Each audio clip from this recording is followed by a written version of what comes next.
So, good day everyone. So, ito yung bago nating decalb brown hen. So, may nakipag-swap sa atin. Dati rin na nakipag-swap sa atin sa Bengala at Pato.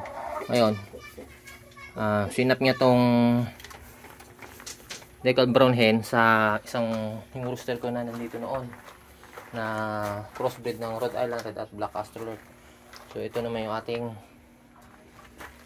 mag-agree tayo na ito yung isot niya isa sa rooster to rooster. So mas gusto ko na tong decalb brown para kahit paano madagdagan yung ating mga paitloging manok.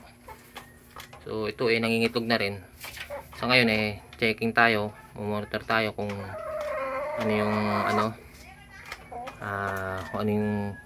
kung ano yung itsura ng itlog niya. Pero alam ko brown na brown to. Pero ang ginawa ko yung dahil nga naisip ko ng isang rooster ko, nilagay ko ang rooster na nandito sa kulungan, itong bulik, yan. Tapos itong Black Australorp natin, yan yung sasakbat sa kanya, yan yung magiging yung papatong sa ating mga RTL. So ayan, kita nyo naman ang ganda at talagang pure breed na decalb brown yung ating ang kanyang swinap. At talagang isa rin sa mga plano ko na magkaroon tayo ng mapadami natin yung itlog uli kahit pa paano, kahit mga 5 pwede na. So kulang pa tayo ng isa. Ito kasi maliit yung itlog niyan may lahi na tong native pero nangitlog siya araw-araw din. Kala hindi sila labanan diba?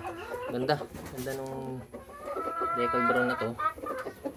At makakadagdag na naman to ng panibagong itlog sa ating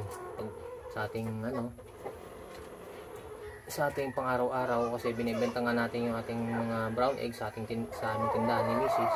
So ayun yung pinaka nagiging source of income na rin namin. At the same time hindi nawawala yung puhunan namin sa itlog kasi nga dito sa mga RTL natin.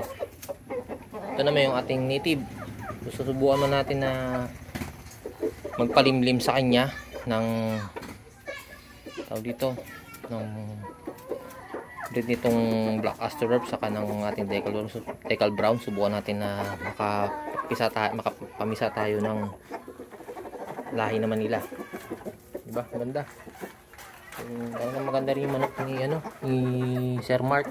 Mark din pangalan na taga San Jose. Hello, kita nyo naman. Quality yung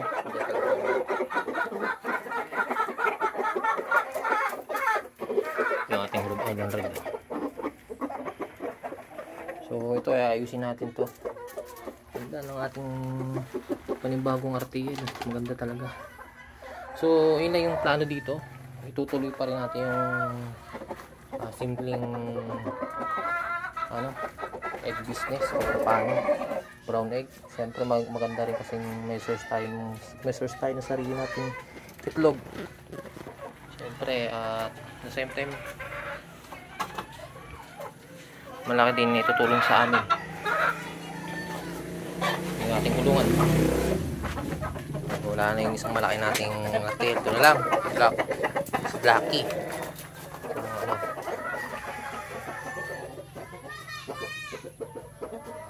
So ayun yung ating pinaplano kaya nakipag-swap na rin tayo. Nag-agree na rin tayo. Problema ko ngayon itong isang pabo ko ng itlog na hindi ko na malay na nagtabi sila nito kasi nangingitlog.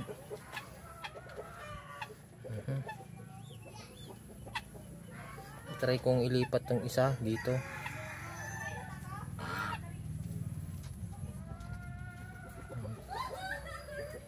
Ito kasi naglilimlim na isa.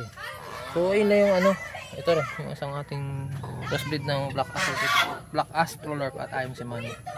So yan naglilimlim na. So ayun yung isa sa ating mga pinagkakaabalaan sa ating pag-aalaga ng mga manok. So sa pag-itlog tayo ngayon naka-focus. Tapos sa ating mga papisang pabo, sisiw ng pabo, doon tayo naka-focus ngayon. Siyempre papadami natin yung pabo.